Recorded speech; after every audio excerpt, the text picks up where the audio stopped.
প্রিয় শিক্ষার্থী বন্ধুরা, আশা করি সবাই ভালো আছেন, সুস্থ আছেন এবং নিরাপদে আছেন। আজকে আমরা শুরু করছি ল 05, অর্থাৎ আমার নোটের 5 নম্বর আইন, the code of civil procedure 9908, 1908 সালের দেওয়ানি কার্যবিধি।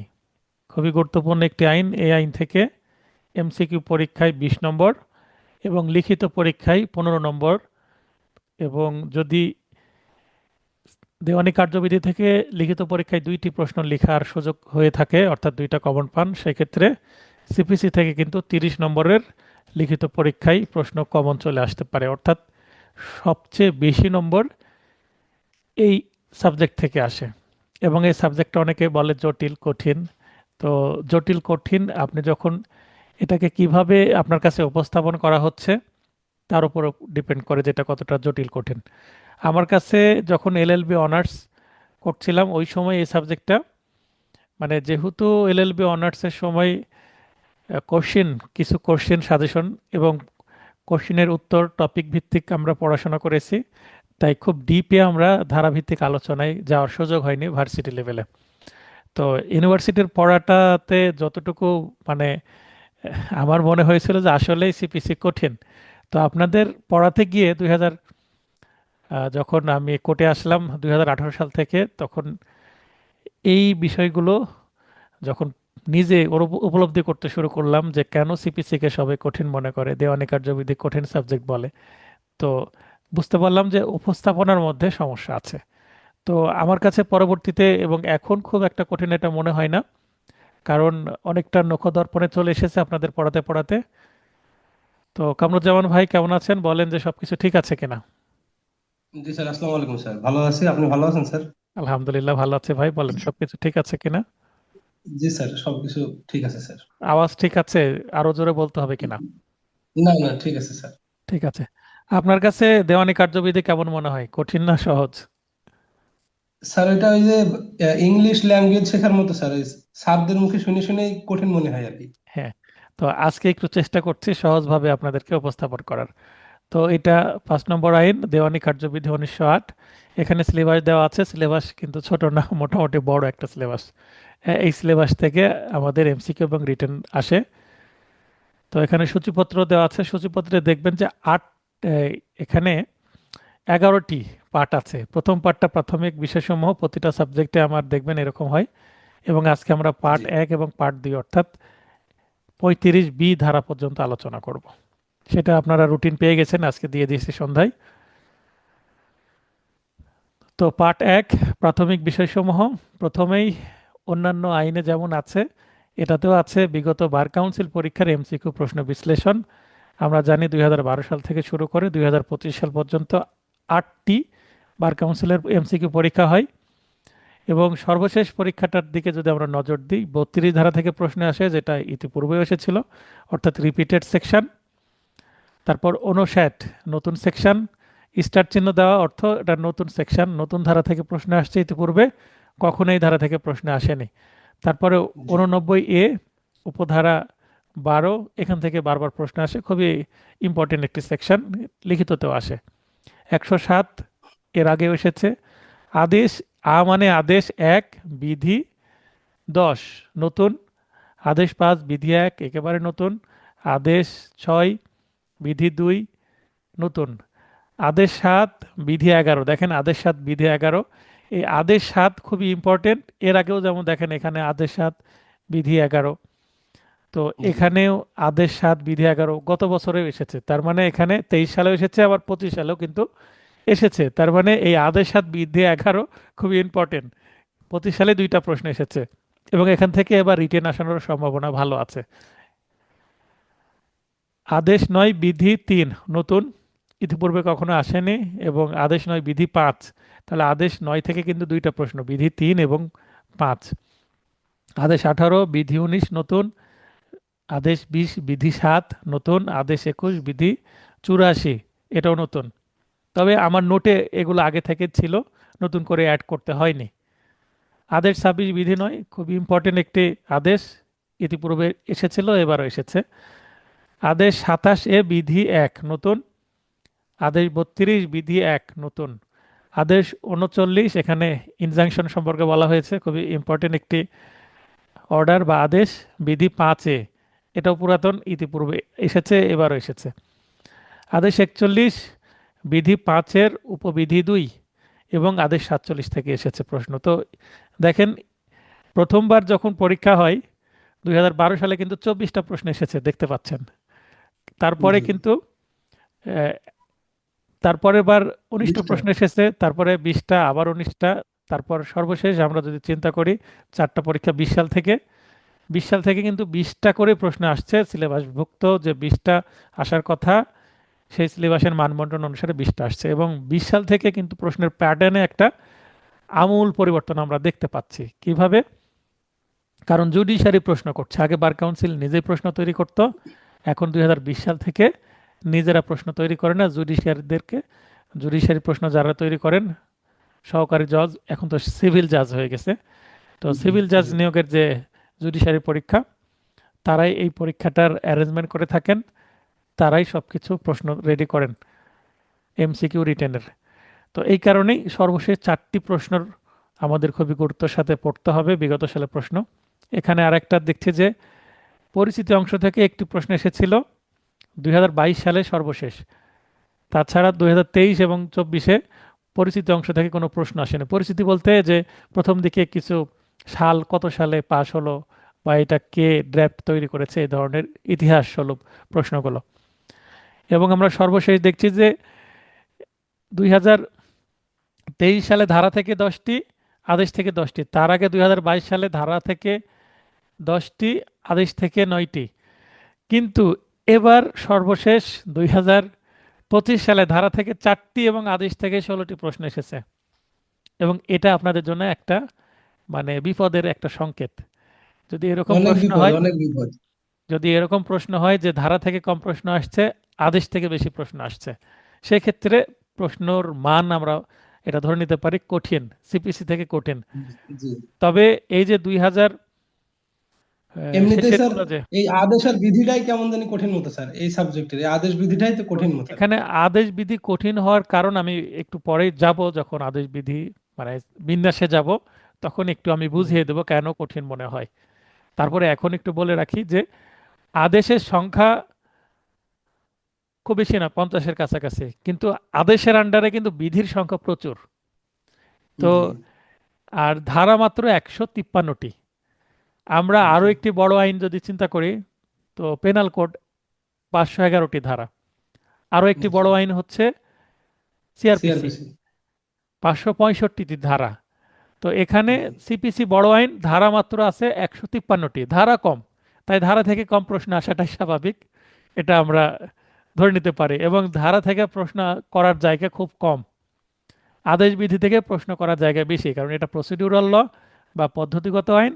তাই পদ্ধতি রিলেটেড যদি আমি প্রশ্ন করতে চাই, তাহলে কিন্তু আমাকে আদেশ এবং বিধি থেকে প্রশ্ন করতে হবে, এটাই একটা কি স্বাভাবিক কথা, তাই না? জি কারণ একটা দেওয়ানি মামলা কিভাবে পরিচালিত হবে সেইটা স্পষ্টভাবে বলা আছে আদেশ ও বিধিতে।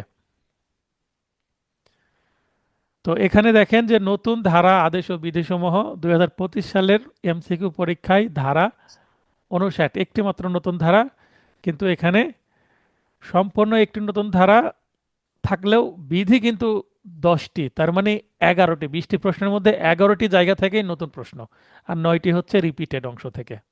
তাহলে এটা একটা কিন্তু আপনাদের জন্য অশনি সংকেত, বা একটা বিপজ্জনক পরিস্থিতি এটা বলতে জি পারি। জি কেন বিপজ্জনক হবে? যারা শুধুমাত্র বিগত সালের প্রশ্ন পড়ে পাশ করার চিন্তায় থাকে শেষের দিকে, আমার একটা নোট বের করি শেষের দিকে, ফাইনাল টাচ নোট, শুধু ফাইনাল টাচ নোট, প্রতিনিয়ত আমাকে কিন্তু মেসেজ আসে, স্যার ফাইনাল টাচ নোট বের করেছেন, তো পরীক্ষা কবে হবে সেটাই তো ঠিক নাই, ফাইনাল টাচ নোট আগে জি বের করে কি করব বলেন। ফাইনাল টাচ নোটের কাজ জি চলছে, আমি ধীরে ধীরে আরও ফাইনাল টাচ নোটকে আরও আপনাদের জন্য পড়া উপযোগী এবং প্রশ্ন বেশি যেন কমন দিতে পারি সে চেষ্টায় আছি। এবং বেশি যেন প্রশ্ন, এর আগে ফাইনাল টাচ নোটটা খুব তাড়াহুড়ো করে তৈরি করা হয়, 10 দিন মাত্র, পরীক্ষা 10 দিন আগে দিতে পেরেছি। এবার আমি চেষ্টা করব যে তারও আগে দেওয়ার, অন্তত 1 মাস আগে দিব, কিন্তু সেটার থেকে আরও বেটার হবে। এবং পেজ সংখ্যায় আমি আরও কম করার চেষ্টা করব final touch note, model test সংখ্যা বাড়াতে পারি। তো নানান পরিকল্পনা আছে, সবকিছু যদি ঠিক থাকে, আল্লাহ যদি সুস্থ রাখে, তাহলে আশা করি এই রমজান মাসে ফাইনাল টেস্ট নোট কমপ্লিট করে ফেলবো। তো এখানে পুনরাবৃত্তি বা রিপিটেড যে ধারা এবং আদেশসমূহ যদি আমরা দেখি, তো এই ধারাগুলো কিন্তু রিপিট, তার মানে এগুলো পড়া কি আমাদের জন্য ফরজ, পড়তে হবে 3 স্টার। আর এই আদেশগুলো আমাদের একটু পড়তে হবে। এছাড়াও বাস্তবে প্রয়োগযোগ্য ধারা এবং আদেশ এখানে আছে, সেগুলো একটু আপনারা দেখে নেবেন, একটু নজর দিবেন। এগুলো মুখস্থ করার বিষয় না, এগুলো কেন আলোচনা করি, এটার উপর ভিত্তি করে সাজেশনটা রেডি করি আমি। তো এতক্ষণ যে বিশ্লেষণ থেকে আমরা কি উপলব্ধি করতে পারছি, মন্তব্য কি, পরিচিতি অংশ থেকে প্রশ্ন কম হয়। তার মানে প্রথমে যে পরিচিতি অংশ আছে আমরা একটু পড়ে নিব, প্রশ্ন আসতে পারে দু একটা। আর গুরুত্বপূর্ণ ধারা ও আদেশসমূহ হতে বারবার প্রশ্ন পুনরাবৃত্তি ঘটলেও, মানে রিপিট হলেও, নতুন ধারা আদেশ ও বিধি হতেও অনেক প্রশ্ন করা হচ্ছে, আমরা রিসেন্টলি সেটাই দেখছি। সুতরাং নতুন ধারা ও আদেশ থেকেও গুরুত্বপূর্ণ বিধিসমূহ বুঝে বুঝে পড়তে হবে। তার মানে ইতিপূর্বে যে 8টি পরীক্ষা হয়েছে, 8টি পরীক্ষায় যে যে সেকশন এবং অর্ডার রুলসকে টাচ করে প্রশ্ন করা হয়েছে, সেই সেকশন এবং অর্ডার রুলসের বাইরে গিয়েও আমাদের কিছু সেকশন এবং কিছু অর্ডার রুলস পড়তে হবে। এটাই হচ্ছে আমাদের সিদ্ধান্ত বা উপলব্ধি। এই উপলব্ধি থেকে আমি যে সাজেশন আপনাদের জন্য তৈরি করছি পরবর্তী এমসিকিউ পরীক্ষার জন্য, সেটা হচ্ছে এরকম যে পরিচিতি অংশ থেকে ইতিহাস, উদ্দেশ্য, পরিধি, এগুলো আমরা পড়ব। সর্বশেষ যে সংশোধনী, বেশ কিছু গুরুত্বপূর্ণ সংশোধনী এসেছে, সেটা এই নোটে আছে, আপনাদের অন্য কোনো জায়গায় আর খুঁজতে হবে না, কোনো গেজেট খুঁজতে হবে না, সব কিছুই বাংলায় প্রয়োজনীয় অংশটুকু দিয়ে দেওয়া আছে। আমার এই নোটের বৈশিষ্ট্য এরকম, প্রয়োজনীয়গুলো থাকবে, অপ্রয়োজনীয় কোনো কিছুই আমি রাখার চেষ্টা করি না।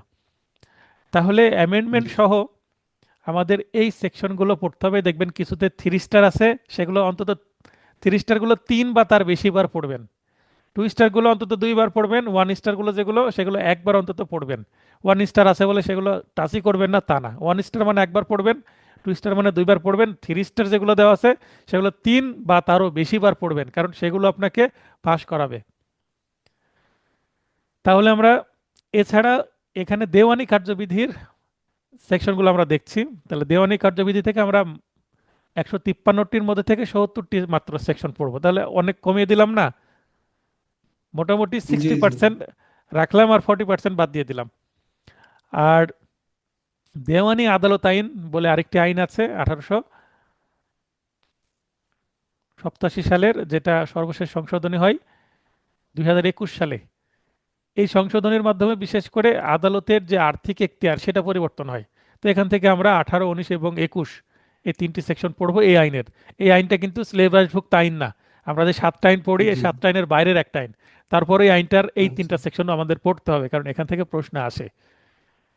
এই কারণে সিলেবাসের বাইরে গিয়েও আমাদের পড়তে হবে, এটা সিপিসির অংশ হিসাবে বা বাই প্রোডাক্ট হিসাবে আমাদের পড়তে হবে সাথে। তো এখানে 70-এর সাথে এই 3টি সেকশন যুক্ত করলে টোটাল আমাদের 73টি ধারা পড়তে হচ্ছে। এরপরে আদেশ ও বিধির যে সাজেশন সেটা দিয়ে দিয়ে দেওয়া আছে। এখন আমাকে প্রশ্ন করতে পারেন যে স্যার, এই 73টি সেকশনের বাইরে কি কোনো কিছু পড়বো? আমার সোজা সাপটা হিসাব হচ্ছে দরকার নাই। বেশি পড়তে গিয়ে গলতকরণ করার দরকার নাই, মানে ওই গলতকরণ ঠিকভাবে হবে না, বদহজম হয়ে যাবে। জি তো জি জি যতটুকু পড়াবো ভরসা রাখেন এখান থেকে হবে। 2023 সালে আমার অনেকে প্রশ্ন করছিল যে স্যার 2023 সালের আপনার পরীক্ষায় কয়টা, আপনার নোট থেকে কয়টা কমন এসেছে। তো আমি একটা ভিডিও সিরিজই তৈরি করেছিলাম যে 2023 সালে আমার নোট থেকে কয়টি প্রশ্ন কমন এসেছে। তো আমি দেখেছি যে 89টি প্রশ্ন কমন ছিল 2023 সালে। 2025 সালে কয়টি কমন এসেছে আমি সেভাবে চেক করিনি, তাও আমার ধারণা 80-র উপরে কমন ছিল, দুইটা নোট মিলে। আচ্ছা তো এখন তাহলে আমি দাবি করব যে এগুলোর বাইরে পড়ার দরকার নাই, এটা হচ্ছে আমার আপনাদের প্রতি ক্লিয়ার একটা ধারণা। কারণ এর বাইরে পড়তে গেলে পুরো বই পড়তে হবে, তাই না? যেটা সম্ভব না পড়া। জি পড়তে গেলে আপনি মনে রাখতে পারবেন না, সেটা আপনার জন্য বোকামি হবে।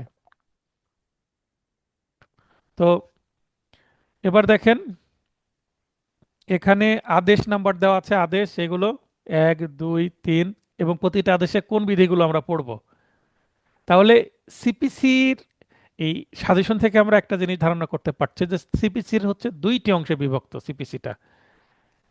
কেমন? একটা হচ্ছে ধারাগুলো আছে 153টি, এবং এরপরে শুরু হয়েছে তফসিল। তফসিলের মধ্যে জি আছে আদেশ ও বিধিসমূহ। তো আদেশে আদেশে দেখেন যে আদেশের আন্ডারে বিধিগুলো দেওয়া আছে, তাহলে আদেশে জাস্ট আদেশের একটা কি আছে, শিরোনাম দেওয়া আছে। এছাড়া জি আদেশের মধ্যে আর কিছু নাই। আদেশের মধ্যে আলাদাভাবে বিধি নাম্বার দেওয়া আছে এবং বিধিতে বক্তব্যগুলো দেওয়া আছে যে কিভাবে পরিচালিত হবে এবং কি কিভাবে একটা মামলা ফাইলিং থেকে শুরু করে রায় পর্যন্ত যাবে। তো এগুলো কিন্তু বিধির মধ্যে আছে। তো এখানে জি আদেশ নম্বরের আন্ডারে বিধি, এগুলো আমাদের পড়তে হবে। তো এই এগুলো যদি আমরা চিন্তা করতে যাই তাহলে মোট কিন্তু 37টি আদেশকে আমাদের পড়তে হবে। আদেশ কিন্তু 50-এর বেশি। আর জি 167টি বিধি, 37টি আদেশ হতে 167টি বিধি বুঝে বুঝে পড়তে হবে। বুঝে বুঝে পড়তে হবে এই কারণে, মুখস্থ করবো কিনা অনেকে প্রশ্ন করে, তো বুঝে বুঝে পড়লে এমনি অনেক কিছু মনে থাকবে। এমসিকিউ প্রশ্ন যেহেতু, আপনি অনেক সময় প্রশ্ন এবং অপশন দেখলে মনে পড়ে যাবে। একেবারে কবিতা বা কোরআন শরীফের সূরা মুখস্থ করার মতন কিন্তু মুখস্থ করার দরকার নেই, তাই না? Word by word. জি অতএব আপনি যদি একটু বুঝে বুঝে পড়েন, প্রশ্ন আসলে উত্তর করে আসতে পারবেন। তাহলে পরীক্ষার 1 মাস পূর্বে শর্ট সাজেশন দেওয়া হবে। ফাইনাল টাচ নোটে শর্ট সাজেশন থাকবে, তার মানে এর বাইরেও অন্তত এর অর্ধেক কমিয়ে আবার আরেকটা সাজেশন দিব। অনেকে আবার চাইবেন যে স্যার এখন কি শর্ট সাজেশন দেওয়া সম্ভব? না, এখন দেওয়া সম্ভব না। এখন যদি দিই আপনার সর্বনাশ হবে। আপনি এগুলো পড়বেন না। আপনি এগুলো পড়ে নিজেকে রেডি করেন। শেষের যে 1 মাস সময় থাকবে ওই সময় আপনি কি কি পড়বো, কি কি কমিয়ে দিব, তখন সেটা সেইভাবে আমরা প্ল্যান করব। তো এখানে দেখেন ধারার বিন্যাস, ধারাতে কিভাবে আছে। তো প্রতিটা আইন আমরা দেখিয়েছি। ধারা বিন্যাস থেকে খণ্ড আমরা পাবো, খণ্ড এবং খণ্ডর আন্ডারে এখানে ধারা আছে। আর এখানে বিষয়। তো খণ্ডর ইংরেজি হচ্ছে ভলিউম, ভলিউম আকারে আছে। এখানে অধ্যায় উল্লেখ নেই, ভলিউম উল্লেখ আছে, তাই আমি এখানে খণ্ড নাম দিয়েছি। তো দেখেন প্রথমে প্রস্তাবনা আছে, তারপর 1 থেকে 8 এখানে প্রাথমিক বিষয় বা আইনের শিরোনাম, ব্যাখ্যা, সংরক্ষণ ও অন্যান্য বিষয়গুলো আছে। 1 থেকে 8 পর্যন্ত ধারা। 9 থেকে 35 মোকদ্দমা সম্পর্কিত সাধারণ নিয়মাবলী। বাংলায় মোকদ্দমা বলছি, ইংরেজিতে হবে শুট। SUIT, shoot. আমি উচ্চারণ করব শুট। কেউ সুইট জি বা শুট সুইট যা খুশি উচ্চারণ করেন, আমি শুট উচ্চারণ করি। আচ্ছা। না শুটি তো এখানে শুটের বাংলা কেস, মানে কেসের যেমন ইংরেজিতে কেস বলতে ক্রিমিনাল কেসকে বোঝায়। তো আর এখানে শুট বলতে দেওয়ানি মামলা বা মোকদ্দমাকে বোঝায়। তো এখানে মামলা আমরা ক্রিমিনাল মামলাকে আসলে বুঝিয়ে থাকি, আর মোকদ্দমা বলতে এখানে দেওয়ানি মামলাকে বুঝিয়ে থাকি। এখন বলতে পারেন জি মামলা বলতে কি দেওয়ানি মামলাকে বোঝাবে না? হ্যাঁ, বোঝাবে। তো একটু স্পষ্ট পার্থক্য করার জন্য আমি নিজেও প্র্যাকটিসে সবসময় সিভিল মামলার ক্ষেত্রে মোকদ্দমা শব্দটা ব্যবহার করি। তো আপনি মামলা ব্যবহার করলেও কোনো সমস্যা নেই। তো মোকদ্দমাটা একটু বেশি মানে পার্থক্য সৃষ্টি করে বলতে শুনতে ভালো লাগে। তো মামলা মোকদ্দমা একই জিনিস, কোনো বিষয় না। 9 থেকে 11 আদালতের এখতিয়ার ও পূর্ব বিচার সিদ্ধান্ত, অর্থাৎ আদালত কোন কোন ক্ষেত্রে এখতিয়ার প্রয়োগ করতে পারবে এবং দোবারা দোষ বা রেজ জুডিকাটা সংক্রান্ত বিধান এখানে আছে। খুবই গুরুত্বপূর্ণ একটি বিধান, লিখিততেও আমরা রেখেছি এই টপিকটা। 12 থেকে 14 জারিকারকের মোকদ্দমা, অন্তর্নিহিত রেজ জুডিকাটা। 15 থেকে 25 এখানে মোকদ্দমার স্থান, একটা মামলা কোথায় ফাইলিং করব।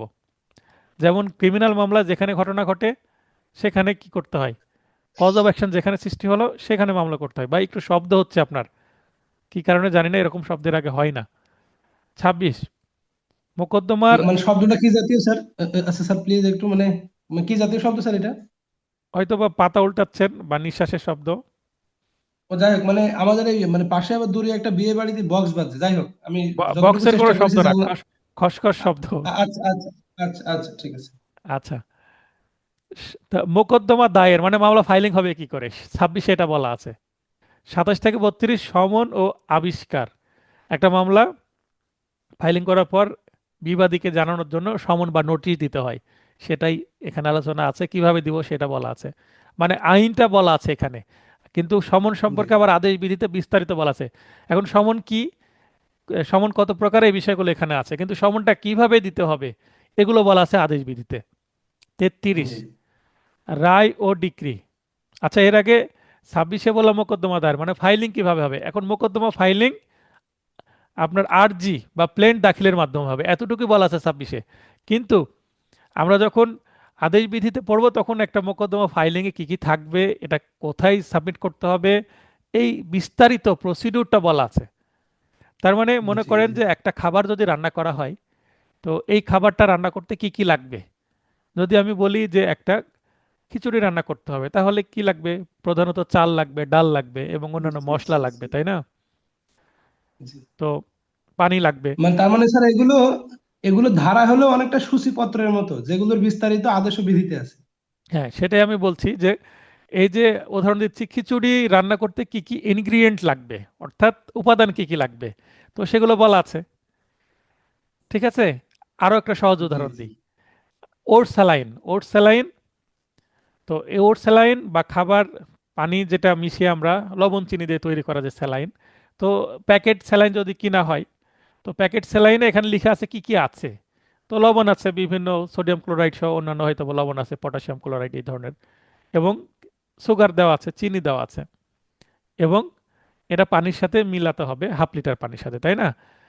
তো এই কি কি দেওয়া আছে, তার মানে একটা স্যালাইন কি কি উপাদান দিয়ে স্যালাইন তৈরি হয়, সেটা বলা আছে ওই স্যালাইনের গায়ে। মানে এখানে কি কি উপাদান আছে, ইনগ্রিডিয়েন্টস।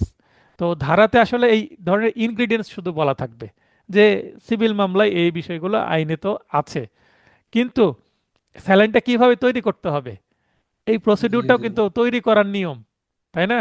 এভাবে লেখা থাকে জি না জি। ওই স্যালাইনের গায়ে, তো তৈরি করার নিয়ম বা বিস্তারিত পদ্ধতিটা, ওই প্রণালী যেমন প্রণালী, স্যালাইনের জি জি। প্রণালীটা, সেটা লেখা থাকবে কোথায়? ওই বিধি, আদেশ আদেশ ও ও বিধি। বিধিতে। বিষয় একই। তার মানে এখানে মোকদ্দমা দায়ের বিষয় যেমন সংক্ষিপ্তভাবে বলা আছে কিভাবে হবে, জাস্ট আরজি দায়েরের মাধ্যমে এতটুকু বলা আছে। আর ওখানে আরজিটা কিভাবে, আরজি কি জিনিস, আরজিতে কি কি থাকে, ডিটেলসে আছে।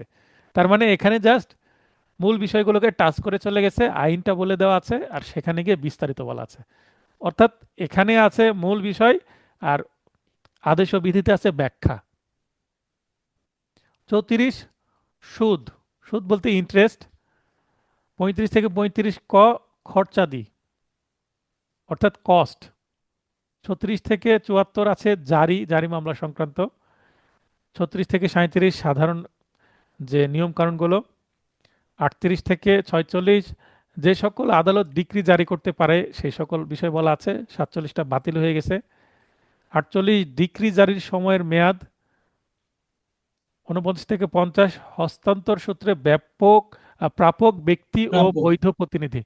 আচ্ছা, এগুলো আপনারা পড়ে নেবেন। হ্যাঁ, আমি যে মূল জায়গাগুলো, যেমন তৃতীয় খণ্ডে আনুষঙ্গিক কার্যক্রম সম্পর্কে বলা হয়েছে, যেমন কমিশন, কতিপয় ক্ষেত্রে মোকদ্দমা।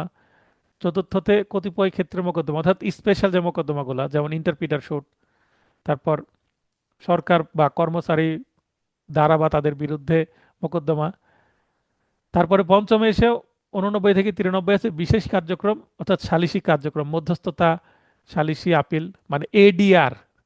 এডিআর শব্দটা আপনারা শুনতে পাবেন পড়াতে গিয়ে, তো এডিআর সম্পর্কে আলোচনা করা আছে। ষষ্ঠতে হচ্ছে অতিরিক্ত কার্যক্রম। সিভিল মামলায় দেখেন যে গ্রেপ্তার, ক্রোক, ক্ষতিপূরণ। তো অনেক সময় একজন বিবাদীকে বাধ্য করার জন্য গ্রেপ্তারি পরোয়ানা জারি করতে হয়। তো সিভিল মামলায় গ্রেপ্তার। তো ক্রিমিনাল মামলায় কিন্তু ডাব্লিউএ বা ওয়ারেন্ট অফ অ্যারেস্ট ইস্যু হয়, সিভিল মামলাতে হতে পারে। এটা অতিরিক্ত কার্যক্রম। যদি বিবাদী ভদ্র হয়, আপোষে সবকিছু মেনে নেয়, আদালতের আদেশ মানে, তাহলে ডাব্লিউ এর দরকার নাই। তাই যখন বিবাদী মানে একটু বাঁকা হয়ে থাকবে, তাকে সোজা করার জন্য অ্যারেস্ট করে নিয়ে আসতে হবে আদালতে। বুঝতে পেরেছেন? জি জি তাই এটাকে বলা হচ্ছে অতিরিক্ত কার্যক্রম। এটা জেনারেল কার্যক্রমের মধ্যে পড়ে না, প্রয়োজন হলে এটা ইউজ করতে হবে। জি তাহলে এই জি মামলার যে মেন শুট সেটা শেষ হয়ে গেল।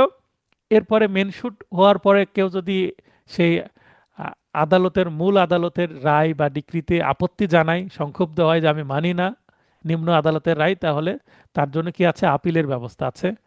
হ্যাঁ। তারপরে রেফারেন্সের বিষয় আছে, রিভিউয়ের বিষয় আছে, রিভিশনের বিষয় আছে। তো এই যে রিভিউ, ক্রিমিনাল মামলার ক্ষেত্রে রিভিউর কোনো বিধান নেই, শুধুমাত্র সিভিল মামলার ক্ষেত্রে বিধান আছে। রিভিশন সিভিল ক্রিমিনাল উভয়, আপিল সিভিল ক্রিমিনাল উভয়।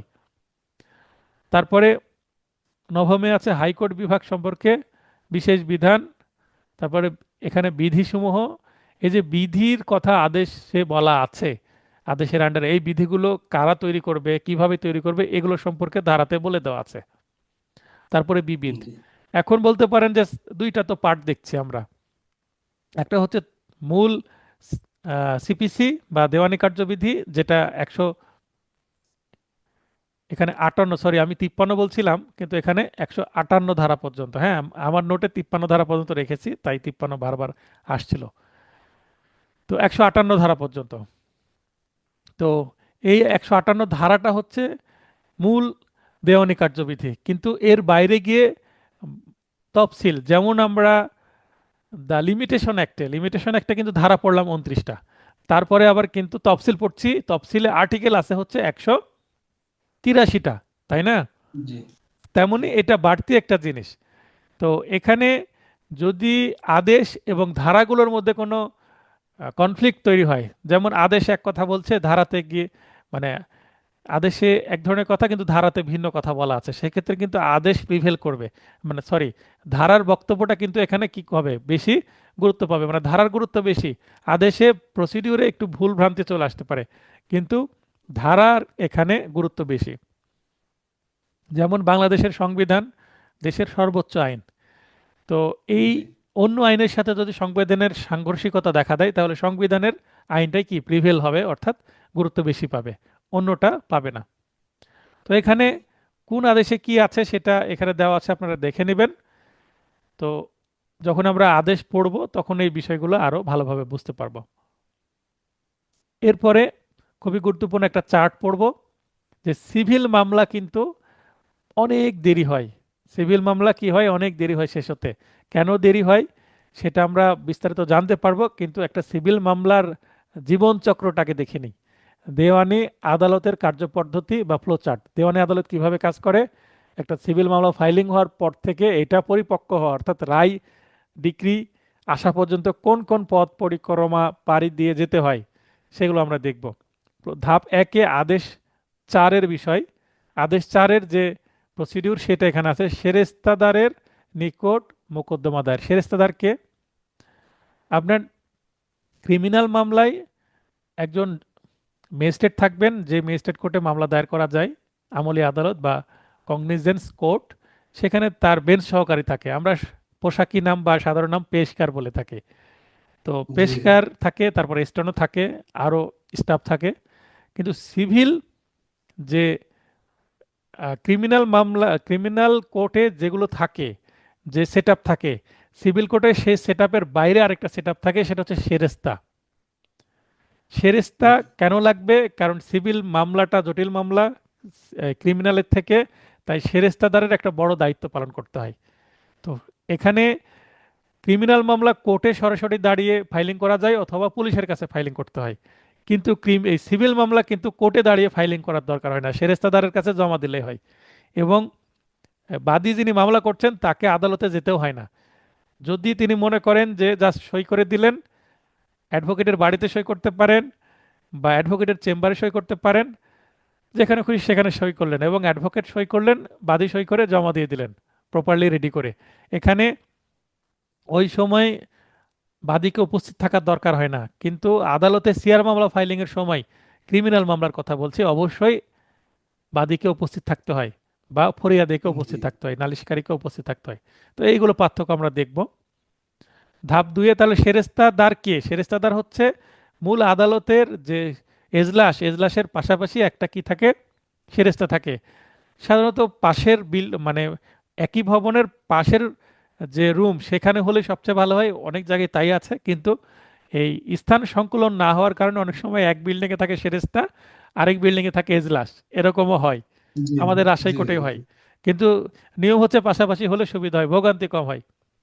তাহলে এটা প্রাথমিক একটা রেকর্ড রুম হিসেবে কাজ করে, সকল মামলার নথিগুলো এখানেই থাকে।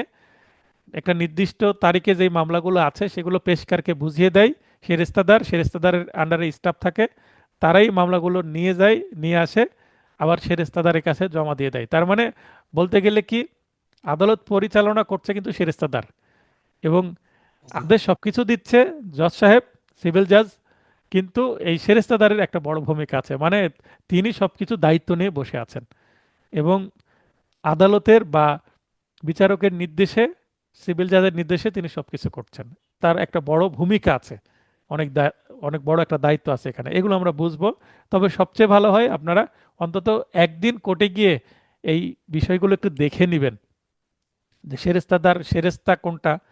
যে সেরেস্তা অর্থাৎ অফিস, সিভিল কোর্টের যে অফিস সেটাই হচ্ছে সেরেস্তা, আর ওই অফিসের যিনি অফিসার তিনি হচ্ছে সেরেস্তাদার। কিন্তু কোর্টের অফিসার জি হচ্ছে সিভিল জাজ। তো এগুলো এই মুখে শুনে হয়তো বা একটু বোরিংও লাগতে পারে, বুঝতে সমস্যা হতে পারে, কিন্তু বাস্তবে যে আপনার এই বিল্ডিংগুলো, এই রুমগুলো দেখে আসলে সবচেয়ে ভালো হয়। এজলাস বলতে কোর্ট রুম, আর সেরেস্তা হচ্ছে সিভিল কোর্টের অফিসকে বলা হয়। যেমন জি একটা স্কুল কলেজে প্রিন্সিপালের বা প্রধান শিক্ষকের রুম থাকে, কিন্তু পাশাপাশি একটা কি জি কার্যালয় থাকে বা জি ক্লার্কের একটা রুম থাকে।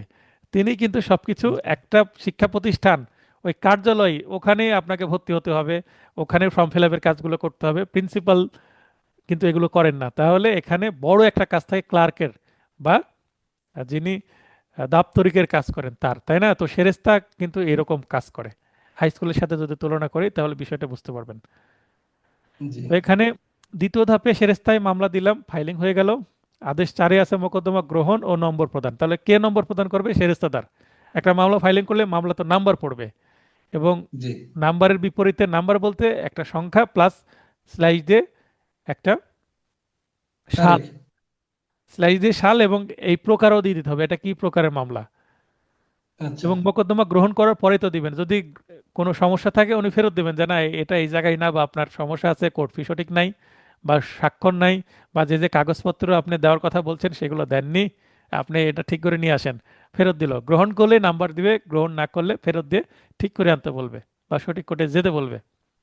ধাপ 3, তৃতীয় স্টেপে কি? আদেশ 5 যেটা বলা আছে, সমন ইস্যু ও জারি। তার মানে মামলা গ্রহণ হলো, নাম্বার পড়লো, এবার নাম্বার নিয়ে ফেলে রাখলে তো হবে না। যাদের বিরুদ্ধে মামলা করা হয়েছে বিবাদী, তাদেরকে তো জানাতে হবে যে ভাই আসেন, আপনাদের বিরুদ্ধে মামলা হয়েছে, আপনাদের কোনো বক্তব্য থাকলে আসেন, জানান। হ্যাঁ, আনোয়ার হোসেন ভাই বলেন। আসসালামু আলাইকুম স্যার। হ্যাঁ, ওয়ালাইকুম আসসালাম। স্যার কেমন আছেন? আলহামদুলিল্লাহ ভালো আছে ভাই, বলেন।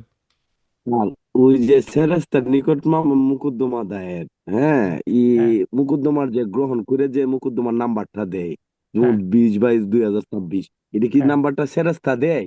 সেরেস্তাদার নিজেই দেয় সেটা। নাম্বারটা না? হ্যাঁ, জি স্যার, ঠিক আছে। এটা সেরেস্তাদার দেন, কোর্ট দেন না। হ্যাঁ, এবং কোর্টে মামলা ফাইলিং হয় না, সিভিল মামলা ফাইলিং হয় হচ্ছে সেরেস্তায়। বুঝতে পেরেছেন? যেমন জি মনে করেন কেউ যদি ক্লাস 6-এ হাই স্কুলে ভর্তি হতে যায়, তাহলে অফিস কক্ষে যেতে হবে স্কুলের, তাই না? জি ক্লার্ক অফিসে। ক্লার্ক অফিসে যে সবকিছু জমা দিতে হবে। বুঝতে পেরেছেন? তো এইরকম জি হেড স্যার হেড হলেও হেড স্যার ভর্তি করায় না, ভর্তি করায় হেড, আসলে এই ভর্তি দাপ্তরিকরা। করার দায়িত্ব হেড স্যারের না। তো আমরা যদি জি জি সিভিল কোর্টকে বিবেচনা করি তাহলে সিভিল জাজ বা বিচারক হচ্ছে হেড স্যার, কিন্তু হেড স্যার তো ভর্তি করাবে না, ভর্তি করাবে হচ্ছে ক্লার্ক, যে সেরেস্তাদার। জি এভাবে একটু তুলনা করলে মনে রাখতে সুবিধা হবে। তবে বাস্তবে অবশ্যই কোর্টে যাবেন, কোর্টের সেট গুলো স্বচক্ষে দেখে আসবেন, তাহলে এগুলো বুঝতে সুবিধা হবে। আমারই বুঝতে, এগুলো যখন পড়তাম আমি বুঝতে পারতাম না, যখন কোর্টে যে যাতে যেতে শুরু করলাম, আমার রাশের কোর্ট চিনতে আমার 3 মাস সময় লেগেছে। হ্যাঁ, বিভিন্ন কোর্ট চিনতে, তাও এখনো ভুল হয়, যে এটা 4 তলায় আছে, এটা 5 তলায় আছে, এই কোর্টটা এখনো ভুল হয়। তো স্যার, অনেকগুলো কোর্ট জি হলে এই সমস্যাটা হয়। তো কোর্ট না চিনলে কিন্তু অ্যাডভোকেট লাইসেন্স নেওয়ার পরে কোর্টে গিয়ে সিনিয়রে কিন্তু বকা খেতে হবে, যে আপনার লাইসেন্স হয়ে গেছে, এতদিন কোর্ট চেনে না, এই কোর্টটা কোথায় আছে। তো সমস্যা। তো এখানে এরপর আমরা যাব ডান দিকে, বাম দিকে না গিয়ে। ডান দিকে দেখেন 3-এর পর ধাপ 4, আদেশ 9-এ বলা হচ্ছে বিবাদী গরহাজির। বিবাদী গরহাজির মানে বিবাদীর কাছে সমন গেল কিন্তু বিবাদী আসলো না। গরহাজির বলতে অ্যাবসেন্ট, বিবাদ অ্যাবসেন্ট, তার মানে অনুপস্থিত হওয়া। জি গরহাজির, গরহাজিরের আরেকটা বাংলা হচ্ছে অনুপস্থিত, ইংলিশ হচ্ছে অ্যাবসেন্ট।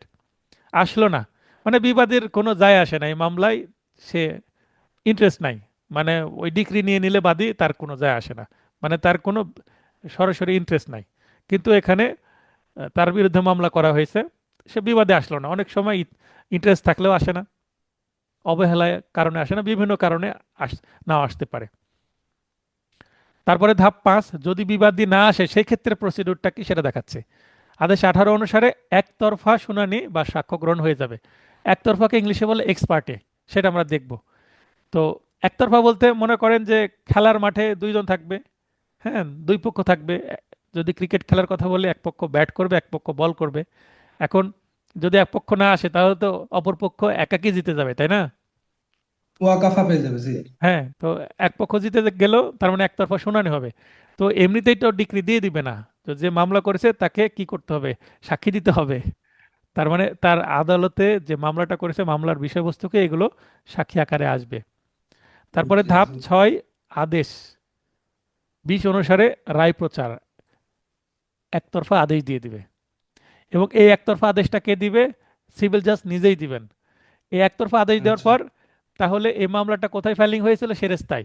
তো মামলাটা চলে যাবে কোথায়? সেরেস্তায়। ধাপ 14, এখানে আদেশ 20 অনুসারে ডিক্রি প্রস্তুত করেন। ডিক্রি প্রস্তুত কে করবে? সেরেস্তাদার। নোটে লিখে নেন নিচে এখানে, ডিক্রি প্রস্তুত করে সেরেস্তাদার। আচ্ছা। তাহলে দেখেন এখানে সমন ইস্যু করে কিন্তু কোর্ট। হ্যাঁ, তাহলে এই যে এক দুই ধাপ এখানে লিখে রাখতে পারেন, সেরেস্তাদার সেরেস্তাদার, 1 2 সেরেস্তাদার। সমন ইস্যুও জারি করে কিন্তু, সমন ইস্যু করে কোর্ট, মানে জজ। তারপরে 4 5 6 এগুলো জজ করবে, কিন্তু শেষে হচ্ছে ডিক্রি প্রস্তুত করবে হচ্ছে সেরেস্তাদার। তার মানে যেখানে জন্ম হলো সেখানেই শেষ হলো, তাই না? জি জি জি। তো দেখেন এইভাবে যদি শেষ হয় তাহলে 1 2 3 4 5, এখানে 6, 6-এর পরে যদি এখানে 14 লেখা আছে, এই 14। যে 13 আচ্ছা, যেটা আলোচনা করছিলাম, যে এখানে দেখেন যে যদি বিবাদী গড়হাজির থাকে, অর্থাৎ মামলার সমন পাওয়ার পরেও যদি না আসে, তাহলে বাদী তো পুরো মাঠ ফাঁকা, একাকী সবকিছু হয়ে যাবে, দ্রুত মামলা শেষ হয়ে যাবে। দেখেন 4 5 6, 6-এর পরে এখানে যদিও 14 নম্বর ধাপ, এটা কিন্তু 7 নম্বর ধাপ হয়ে যাবে, তাই না? জি কারণ টা না, এখানে আদেশ হয়ে গেল, আদেশ অনুসারে একটা ডিক্রি দিয়ে দিবে কে? সেরেস্তাদার। তাহলে মামলা শেষ। তাহলে একতরফাও যদি মামলা হয় বা এক্সপার্টে মামলা হয়, খুব মজা, বাদী খুব সহজেই মামলা জিতে যায়। এখন যদি, মানে এখানে কম্পিটিশন নাই, যদি কম্পিটিশন হয় অর্থাৎ অপরপক্ষ আসে, তাহলে কি হবে? বিবাদী যদি উপস্থিত হয়, সেটা আমরা বাম দিকে দেখব। ধাপ 4, বিবাদী হাজির, তার মানে গড় হাজির ছিল, এবার হাজির হলো, মানে অ্যাপিয়ার করলো, উপস্থিত হলো, অ্যাবসেন্ট আর নাই। ধাপ 5, আদেশ 8, লিখিত জবাব দাখিল। লিখিত জবাব কে দাখিল করবে? বিবাদী। বাদী দিয়েছিল আর্জি, আর্জির মাধ্যমে মামলা তৈরি হলো, এবং বিবাদী এসে বলল যে বাদী যেটা বলছে সেগুলো সবই মিথ্যা, আমি সবকিছু অস্বীকার করছি, সেগুলো সত্য নয়, বরং সত্য কথা হচ্ছে এগুলো, যেগুলো প্রকৃত বর্ণনা হিসাবে বিবাদী লিখিত জবাব বা রিটেন স্টেটমেন্টে দিবে। তার মানে এবার জি। বাদী একটা দাবি করছে, আর বিবাদী আরেকটা কিছু দাবি করছে তার লিখিত জবাবে। এবার তাহলে দুই রকম কথা হয়ে গেল। এবার আদালত সিদ্ধান্ত নেবে কি করে, দুই পক্ষের সাক্ষ্য শুনবে, ডকুমেন্টারি এভিডেন্স কি আছে সেটা দেখবে, এভিডেন্স ল এখানে চলে আসবে। ধাপ 6, ধারা 89 এবং 89 অনুসারে এডিআর। এই যে এডিআরটা কিন্তু 89 তার মানে এখানে রিসেন্টলি, খুব বেশি দিন আগে না, এটা কিন্তু নতুন একটা সেকশন যুক্ত করা হয়েছে অ্যামেন্ডমেন্টের মাধ্যমে, যে এটা এডিআর দিতে হবে। অর্থাৎ মামলা করেছে, রাগ হয়েছিল, মামলা করেছে, কিন্তু এখন তাদের মধ্যে একটা কি সমঝোতা বা একটা আপোষ হয়ে যেতে পারে। তো এটা যদি হয় তাহলে ধাপ 7-এ চলে যাবে। এডিআর যদি সফল হয়, অর্থাৎ এডিআর মানে কি? Alternative dispute resolution. এটা আমরা বিস্তারিত যখন পড়বো জানতে পারবো। তার মানে আদালতের বাইরে গিয়ে পরস্পর, এই বাদী বিবাদীরা যদি বসে সমাধান করে নাই, মানে এর আপোষ করে নাই, তো যদি দুই পক্ষ আপোষ করে নাই তাহলে আদালত তাদের কথাই তো শুনবে। আদালতের নিজস্ব আর জি কোনো মত থাকবে না, বা আদালত কোনো সিদ্ধান্ত নেওয়ার দরকার হবে না। বাদী বিবাদী যেটা বলবে আদালত সেটাই করে দেবে। তো এটাকে বলে সোলেনামা দাখিল। তো সোলেনামা বলতে হচ্ছে আপোষনামা। তো সোলেনামা বা আপোষনামা দাখিল করবে উভয় পক্ষই। উভয় পক্ষের স্বাক্ষর থাকবে, উভয় পক্ষর আইনজীবীর স্বাক্ষর থাকবে, উভয় পক্ষের সকল বাদী বিবাদীর স্বাক্ষর থাকবে। যেই বাদী, মানে যে সকল বাদী এবং বিবাদী, যেমন বিবাদী অনেক হতে পারে, 50-60 জন বিবাদী হতে পারে, তার মধ্যে জি। মনে করেন 20 জন আপোষে আসলো, ওই 20 জনের জন্য সোলেনামা হবে। বাকি যেগুলো উপস্থিত হয়নি তাদের জন্য মামলা একতরফা চলবে। আবার মনে করেন উপস্থিত হয়েছে 40 জন, 20 জন সোলেনামা দিল, 20 জন সোলেনামা দিল না, তাহলে 20 জনের জন্য মামলা সেখানে শেষ হবে, কিন্তু বাকি 20 জন কন্টেস্ট করবে, তার মানে এই তাদের জন্য মামলা আবার চলতে থাকবে। তো ধরে নিচ্ছে সবাই স্থলেনামা করলো, বাদী বিবাদী সবাই। সেক্ষেত্রে 8 নম্বর ধাপে এসে আদেশ 20 অনুসারে স্থলে মূলে আদেশ। তাহলে আদেশ হয়ে যাওয়ার পর কি করে? আদালতের কাজ শেষ, এবার সেরেস্তাদার কি করবে? এখানে সে ডিগ্রি প্রস্তুত। ডিক্রি প্রস্তুত করবে। তাহলে এখানে যদি স্থলে ডিক্রি হয় তাহলে 8-এর পরে 9 নম্বর ধাপেই কিন্তু মামলা শেষ। বুঝতে পারছেন? জি। এটাও কিন্তু একটা সহজ মাধ্যম। যদি স্থলেনামা হয় তাহলে উইন উইন সিচুয়েশন হয়, কেউ হারে না, উভয় পক্ষে জিতে। কারণ উভয় পক্ষেরই দাবি বা চাওয়া পাওয়ার এখানে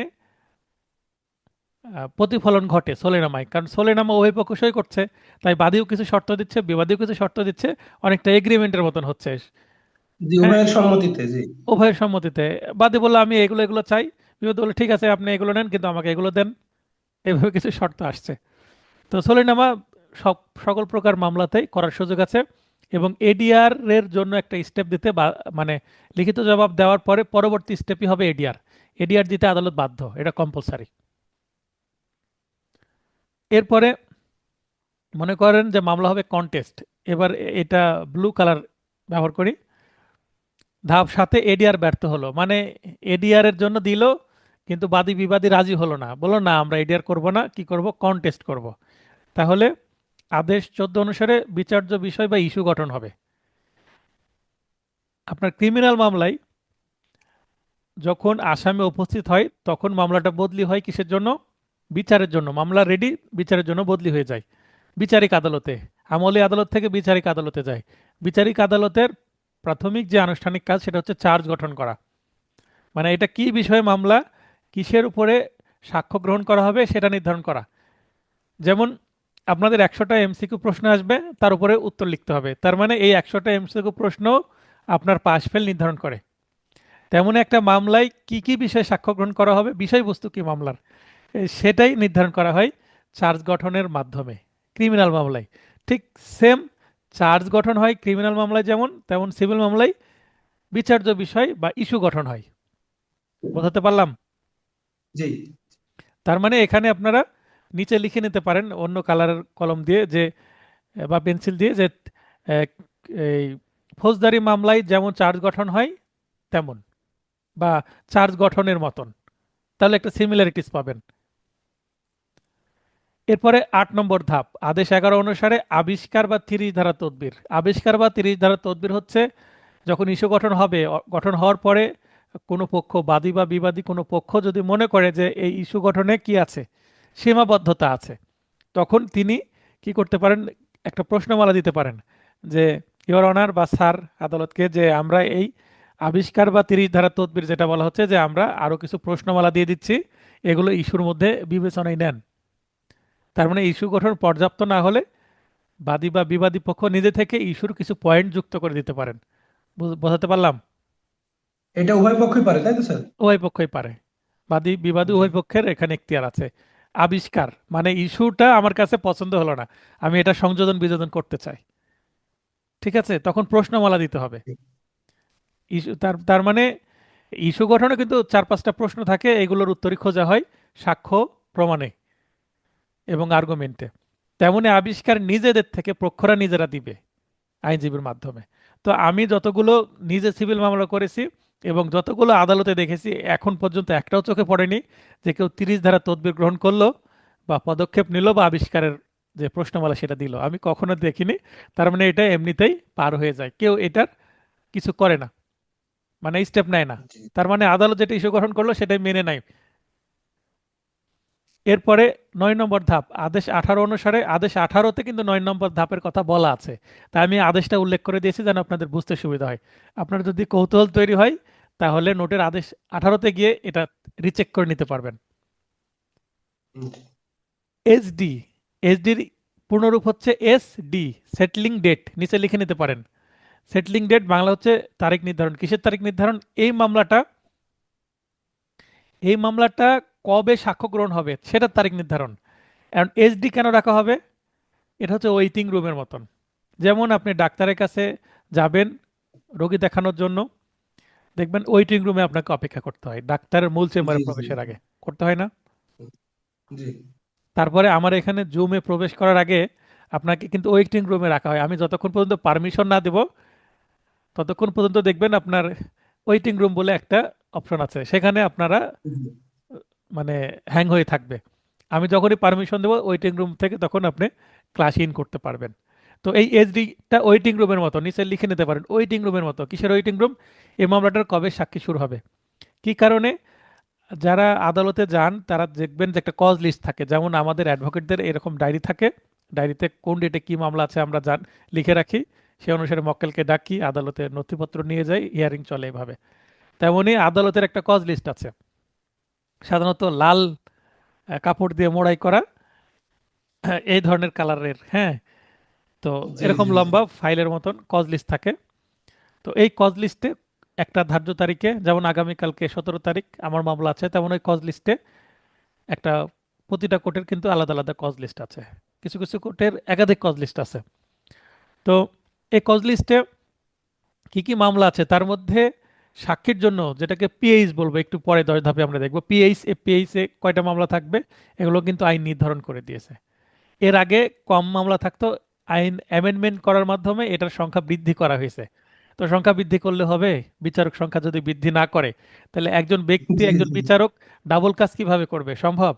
এতদিন যে কাজটা করছিল, আইন বৃদ্ধি করলো যে হ্যাঁ, টাইম পিটিশন কমানো হলো অ্যামেন্ডমেন্টে 25 সালের, কিন্তু এই পিএইচে মামলার সংখ্যা ডাবল করে দেওয়া হলো। তো পিএইচে মামলার সংখ্যা ডাবল করলে ওই মামলা তারপরও হয় না, আমার নিজের মামলা পিএইচে থাকার পরেও সাক্ষী নিতে পারে না। এরকম হয় যে নিতে নিতে বিকেল হয়ে গেল, বলে ঠিক আছে আগামী ধার্য তারিখে বাকিগুলো হবে। বুঝতে পারলেন? তার মানে জি জি অ্যামেন্ডমেন্ট করে হবে না, বাস্তবে অবকাঠামো বৃদ্ধি করতে হবে। আবার কোর্টের সংখ্যা বৃদ্ধি করা হয়েছে, এই সরকার করেছেন। এই সরকার বলতে এ, তত্ত্বাবধায়ক মানে উপদেষ্টার যে সরকার, অন্তর্বর্তীকালীন সরকার। অন্তর্বর্তীকালীন সরকার। তো এই সরকার কিন্তু অনেক ভালো কাজ করেছেন, কিন্তু অবকাঠামোর তো হবে না।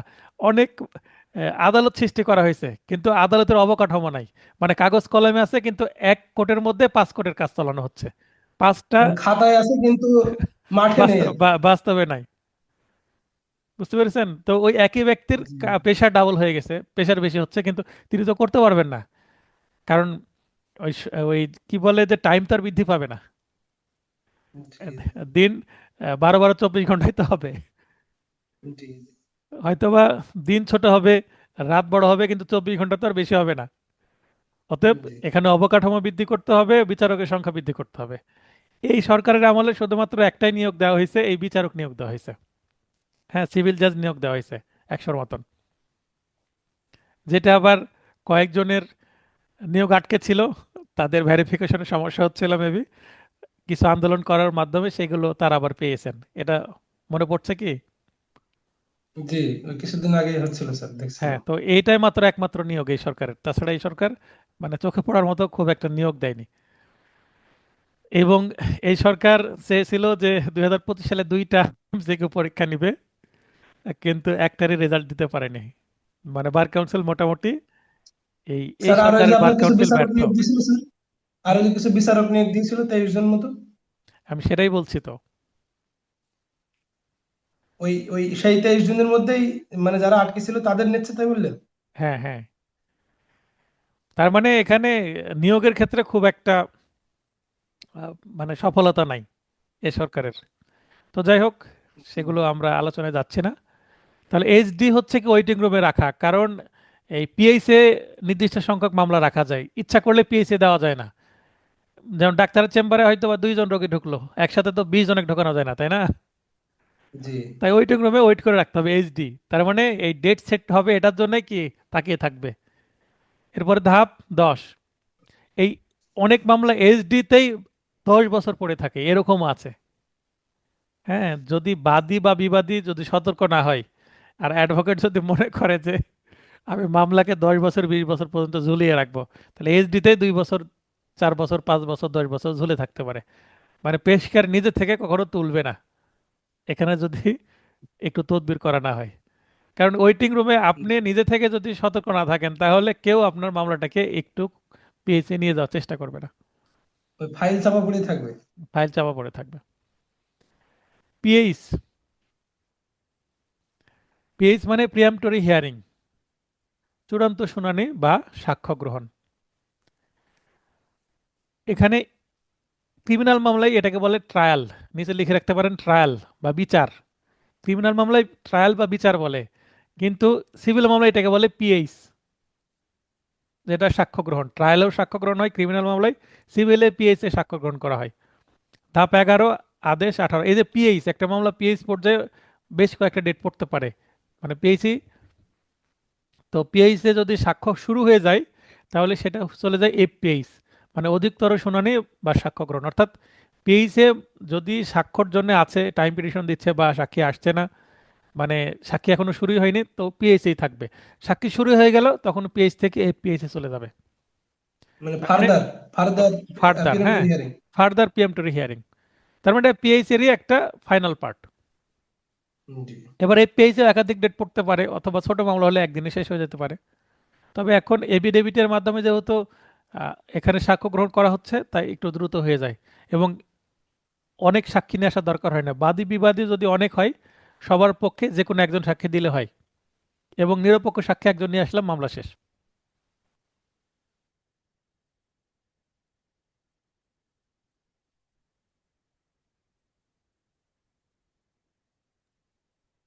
হ্যাঁ, তো যেটা বলছিলাম যে পিএইচ কিন্তু একাধিক ডেট হতে পারে, আবার 1-2 ডেটেও শেষ হয়ে যেতে পারে।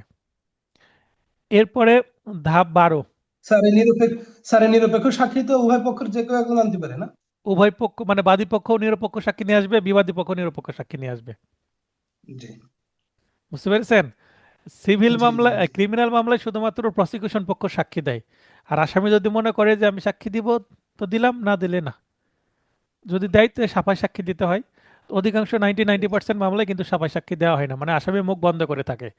কারণ আসামিকে আমি নির্দোষ এটা শুধু বললেই হয়, কিন্তু প্রমাণ করতে হয় না আসামিকে। আমি নির্দোষ এটা প্রমাণ করার দরকার হয় না আসামিকে। বাদী বা প্রসিকিউশনকে প্রমাণ করতে হয় যে আসামি দোষী, এবং জি আসামি দোষী এটা প্রমাণ করতে ব্যর্থ হলে বা কোনো সন্দেহ থাকলে আসামি খালাস পাবে। বুঝতে পেরেছেন? তার মানে মামলা জি প্রমাণের দায় আসামির না, প্রসিকিউশনের, যে মামলা দায়ের করেছে তার। কিন্তু সিভিল মামলা এর ব্যতিক্রম। সিভিল মামলা হচ্ছে বাদী যে আর্জি দাখিল করলো, এই আর্জির পার্টটুকু প্রমাণের দায়িত্ব বাদী পক্ষর, বাদী নিজে এবং একজন তার পক্ষ থেকে নিরপেক্ষ সাক্ষী নিয়েছে। আর বিবাদী যে লিখিত জবাব দিল, সেই অংশটুকু প্রমাণের দায়িত্ব আবার কার? ওই বিবাদীর। বিবাদীকে অবশ্যই জি সাক্ষ্য দিতে বিবাদী হবে। জি এখানে সাবাই সাক্ষীর বিষয় না, মানে দুইটার ভ্যালু সেম। যেমন বাদীর আর্জি তাকে প্রমাণ করতে হবে, তেমন বিবাদীর লিখিত জবাব ওই বিবাদীদেরকে প্রমাণ করতে হবে।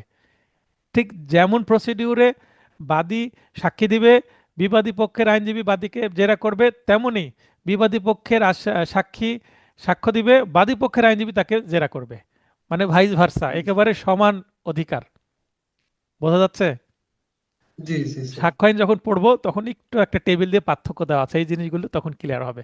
আর বাস্তবে যদি কোর্টে যাওয়া থাকে আরো ক্লিয়ার হবে, বুঝতে সুবিধা হবে। আর বাস্তবে না যাওয়া থাকলে একটু ভাষা ভাষা লাগতে পারে, বারবার পড়ে এটা মনে রাখবেন। এবং যখন আমি সাক্ষ্য আইন পড়াবো তখন আবার এই ভিডিওটা দেখবেন সাক্ষ্য আইনের পাশাপাশি, তখন আরো মজা লাগবে। সবচেয়ে ভালো হয় কোর্টে গেলে ভালো হয়। 6 মাসের শিক্ষানবিশকাল, এটা সৎভাবে যদি 6 মাস কোর্টে গিয়ে কাজ করেন, তাহলে পাশ করাটা কিন্তু আপনার 80% ডান। কারণ এখন প্রবলেমেটিক প্রশ্ন এবং ফাইলিং, মানে ড্রাফটিং এর যে বিষয়গুলো, এগুলো আপনি সচক্ষে দেখতে পাবেন। এবং শুধু কোর্টে গেলে হবে না, অ্যাডভোকেটের চেম্বারে নিয়মিত সময় দিতে হবে। কারণ একটা অ্যাডভোকেটের চেম্বারেই কিন্তু কাজকর্মগুলো হয়। আদালতে তো হিয়ারিং হয়, কিন্তু হিয়ারিং এর কাগজপত্র রেডি হয় কোথায়? অ্যাডভোকেটের সান্ধ্যকালীন অ্যাডভোকেট চেম্বারে। চেম্বারে। তো জি জি জি। সান্ধ্যকালীন চেম্বার যদি করেন, ভালো উকিল হতে পারবেন। তাছাড়া ভালো উকিল হওয়া সম্ভব হবে না। এবার 12 নম্বরে হচ্ছে আর্গুমেন্ট বা যুক্তিতর্ক। তার মানে এবার বাদী পক্ষ যে সাক্ষ্য প্রমাণ দিল এবং আর যে যা কিছু আছে সেগুলোর পক্ষে তার আইনজীবী কি করবে? যুক্তিতর্ক প্রদর্শন করবে, আর্গুমেন্ট করবে, যে স্যার আমি মামলা প্রমাণ করতে সক্ষম হয়েছে, আমাকে কি দেন, ডিক্রি দেন, আমার পক্ষে রায় দেন। বিবাদী বলবে যে না স্যার, বাদী পক্ষ মামলা প্রমাণ করতে সক্ষম হয়নি, বরং আমরা প্রমাণ করে দিলাম যে আমাদের লিখিত জবাবে যা আছে সেটাই সঠিক। এখন দুই পক্ষ দেখার পরে আদালত যদি দেখে যে হ্যাঁ, বাদী প্রমাণ করতে সক্ষম হয়েছে, বাদী পক্ষে মামলা রায় চলে আসবে, ডিক্রি পাবে। আর যদি বিবাদী পক্ষে চলে আসে তাহলে মামলা কি হয়ে যাবে? খারিজ হয়ে যাবে, ডিসমিস হয়ে যাবে। জি ধাপ 13, আদেশ 20, রায় প্রচার, এবং 14তে এসে ডিক্রি প্রস্তুতকরণ। মানে যেই এখানে তিনটা উপায় আছে, একটা মামলার পরিণতি তিনটা। শেষে এসে কি হবে, ডিক্রি প্রস্তুত হবে। এটা হচ্ছে পরিপূর্ণ পরিণতি সম্পূর্ণ হওয়া। এছাড়াও মামলা অন্যভাবে শেষ হতে পারে, মানে শুরুতেই খারিজ হয়ে যেতে পারে, মামলা প্রত্যাহার হয়ে যেতে পারে, সেগুলো ভিন্ন জিনিস। তার মানে এগুলো নর্মাল প্রসিডিউর না। বোঝাতে পারলাম? জি জি মনে করেন যে একটা বীজ থেকে গাছ হবে, গাছ বড় হবে, ফুল আসবে, ফল আসবে, সে ফল খাবো, ফল খাওয়ার পরে সে বীজটা বপন করব, আবার একই প্রসিডিউর রিপিট হতে থাকবে। বায়োলজিতে আমরা পড়েছি, তাই না? জীববিজ্ঞান, জি তারপরে উদ্ভিদ বিজ্ঞান, এগুলোতে আমাদের আছে। প্রাণীর জীবনচক্র, উদ্ভিদেরও জীবনচক্র আমরা পড়ছি এমনই। তো জি একটা জি সিভিল কেসের নর্মাল জীবনচক্র এই তিন ওয়েতেই কিন্তু যাবে। এছাড়াও একটা গাছ, আমি বীজ বপন করলাম, বীজ থেকে চারা গজাতে নাও পারে, মানে অঙ্কুরেই সেটা শেষ হয়ে গেল, এরকম তো হতে পারে। এটা হচ্ছে ইরেগুলার বা ব্যতিক্রম, সেটা ভিন্ন জিনিস। তেমনি একটা জি মামলা ফাইলিং করার পরে প্রত্যাহার হয়ে যেতে পারে। মামলা প্রত্যাহার করলে কোনো প্রসিডিউরে যাবে না, তার মানে এই ছকের কোনো কাজে আসবে না। শুরুর দিকে হয়তো বা ফাইলিংটুকু মিলবে, হ্যাঁ, সমন জারির আগে প্রত্যাহার হয়ে যেতে পারে, সমন নাকচ জারির পরে হতে পারে। প্রত্যাহার হতে পারে, বা জি হয়তো বা খারিজ হয়ে গেল কোনো তদবির গ্রহণ না করার কারণে। যেমন আপনি সমন, মামলা ফাইলিং করলেন, মামলা নাম্বার পেলেন, কিন্তু সমন আপনি ঠিকভাবে দাখিল করলেন না, বা সমনের যে তলবানা ফি বা সমনের যে ফি সেটা দিলেন না, তদবির গ্রহণ করলেন না, আপনাকে নোটিশ দেওয়া হলো, 2-3 ডেট পার হলো, তাও দিলেন না, মামলা খারিজ করে দিতে পারে। বুঝতে পেরেছেন? জি আপনি ট্রেনে উঠলেন, ট্রেনের যদি টিকিট না কাটেন, বা বাসে উঠলেন, বাসের ভাড়া না দেন, আপনাকে নিয়ে যাবে, বলবে যে থামিয়ে মাঝখানে আপনাকে নামাই নামিয়ে দেন। দিবে, নামিয়ে দিবে। জি তো এরকম, মানে মাঝখানে শেষ হয়ে যাবে। তো এগুলো হচ্ছে ইরেগুলার বা ব্যতিক্রম।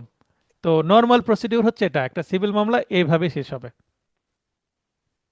এটা হচ্ছে মূল মামলা। এরপরে তো আপিল আছে, রিভিউ আছে, রিভিশন আছে, আরো বিষয় আছে। ঠিক আছে? তো এই জিনিসটা যদি জি মাথায় রাখেন, তাহলে সিভিল কেসকে বুঝতে খুবই সুবিধা হবে। এরপরে আমরা পরিচিত অংশে যাব। পরিচিত অংশে যেগুলো আছে আপনারা পড়ে নেবেন, বুঝতে যদি সমস্যা হয় তাহলে আমাকে প্রশ্ন করবেন। যেহেতু প্রথম ক্লাস, আজকে 35B পর্যন্ত শেষ করতে পারবো না, নেক্সট ক্লাসে কাভার করতে হবে আজকের ক্লাসের কিছু মানে অসমাপ্ত অংশটুকু। সংশোধনী 2017 সালে হয়, এরপরে 2025 সালে হলো। হ্যাঁ, 2025 সালের গেজেট হয় কিন্তু 8 মে 2025। 8 মে 2025 একেবারে নতুন আইন, টাটকা আইন। তো 8 মে 2025 জি যে সংশোধন, এখান থেকে প্রচুর প্রশ্ন এবার আসবে। মিনিমাম 5-7টা প্রশ্ন তো আসবেই আমার ধারণা, কারণ খুবই ইম্পর্টেন্ট জায়গাতে কি করা হয়েছে, অ্যামেন্ড করা হয়েছে, সংশোধন। সংশোধন করা হয়েছে। তো দেখেন বিগত সালে এখানে কিছু প্রশ্ন আছে, প্রশ্নগুলো দেখে নেবেন, কোনো জায়গায় বুঝতে সমস্যা হলে প্রশ্ন করবেন।